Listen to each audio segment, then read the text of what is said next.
Hey yo, salut, c'est Varobaz. Et 1, et 2, et 3, et 4, à 2. Ah, c'est sûr, ça fait moins bien, L'équipe de France est championne du monde pour la deuxième fois, une deuxième étoile sur le maillot, c'est bon, j'ai presque failli pleurer, voilà.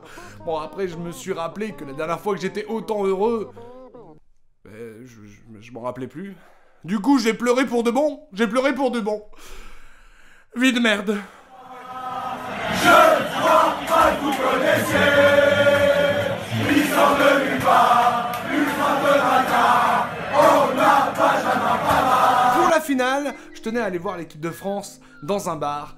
Pire idée de toute ma vie. Déjà le métro. 2 heures avant le match, il était blindé. Je vais pas trop faire une vidéo sur le métro, hein. Mais ça gueulait, ça chantait. Alors c'est cool, c'est bon enfant, tu vois, ça chantait et tout, mais des gens oublient leur haleine. Tu ajoutes à ça l'odeur de la transpiration. C'est simple, ça puait tellement, il y a les maquillages des supporters qui brûlaient sur leur visage. Je sors enfin du métro accompagné du même son qu'un doigt qui sort d'une bouche, tu sais. Trempé de la transpiration d'un tas d'inconnus. Autant de microbes d'un seul coup, j'ai cru choper une diarrhée instantanée, j'ai baissé mon voix. Fausse alerte, c'est bon. Les bars sont tellement bondés, alors me crois pas si que veux, mais aucun Lillois n'était bourré. Ils faisaient tous la queue. Il y en a, ils se faisaient vomir tellement que ça leur manquait. J'avais vu ça. Je trouve enfin un bar viable. J'étais à 24 mètres de la télé, quoi. Il y a un quarantenaire qui, en plus de mettre sa tête devant l'écran, lui tourne le dos, tu sais, pour faire le chauffeur de salle. Je l'ai imaginé mourir un tas de fois. Je me suis fait flipper, hein. J'ai une imagination débordante. C'était bien. Après le premier but, forcément, le mec a commencé à acheter sa bière, j'en ai reçu. La personne qui était à ma droite faisait gueuler sa trompette dans mes oreilles. Et celle qui était derrière moi commentait le match à base d'amateurisme aigu, à coup de « Allez, eux !» À ce moment-là, il y a la dépression qui débarque, qui met une main sur mon épaule et qui me dit tout doucement « Eh, imagine, ils perdent. » Histoire de reprendre mes esprits, je bois une gorgée de bière salée, j'étais en train de pleurer dedans. Je prends la décision folle de me barrer à la mi-temps. Je rentre chez moi. Trop vieux pour ces conneries. Pas d'humeur à la fête, je sais pas. Le foot ne voulait pas de moi. Il me disait, hein, pour la Coupe du Monde, t'es là, hein. Mais pour la Ligue 1, t'es où? T'es où pendant la Ligue 1? Alors France-Argentine, oui, il y a du monde à France-Argentine. Mais Nîmes-Amiens, t'étais où à Nîmes-Amiens? T'étais où? Tu me mérites pas, Varro. J'arrive dans le métro. Entièrement vide. Ça m'a rappelé ma chambre avant que je déménage. Alors tu vas me traiter de victime, mais j'ai chialé. Bon, le sol qui colle m'a vite ramené à la réalité, mais pendant un court instant. J'étais heureux.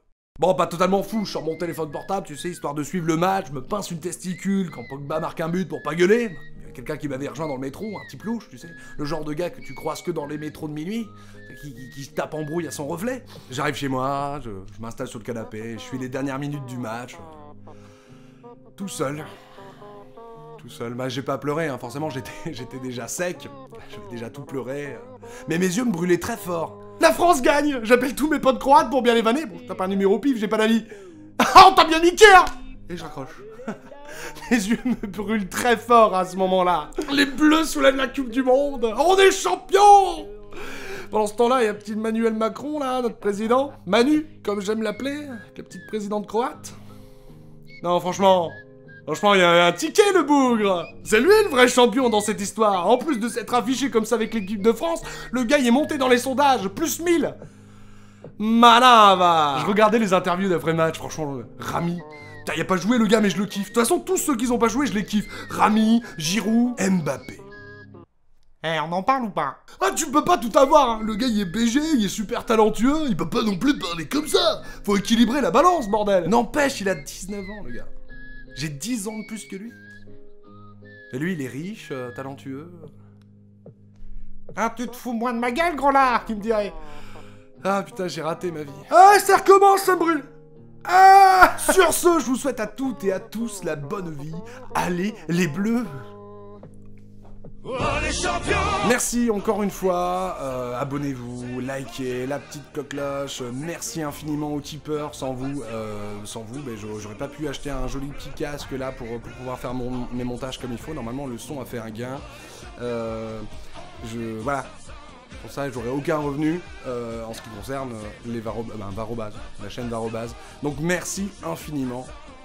Et donc je pars en vacances le mois d'août, donc c'était la dernière vidéo de la saison qui était ma foi très fade, vide.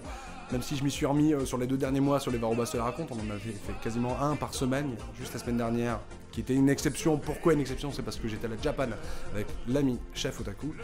Et donc voilà, on revient en septembre, une vidéo par semaine, si ce n'est plus dès novembre, on en reparlera. Et sincèrement, merci. Faut partager. N'hésitez pas à partager les gars, tu vois, histoire que, tu vois, là ça y est, on commence à redevenir régulier. J'espère régulier, même qualitativement. Et puis passer une bonne vacance. Et on se dit retour septembre. Ça va être fou. Ça va être fou. La bonne vie. Je vous aime très fort. Merci encore l'équipe. Faites des dons.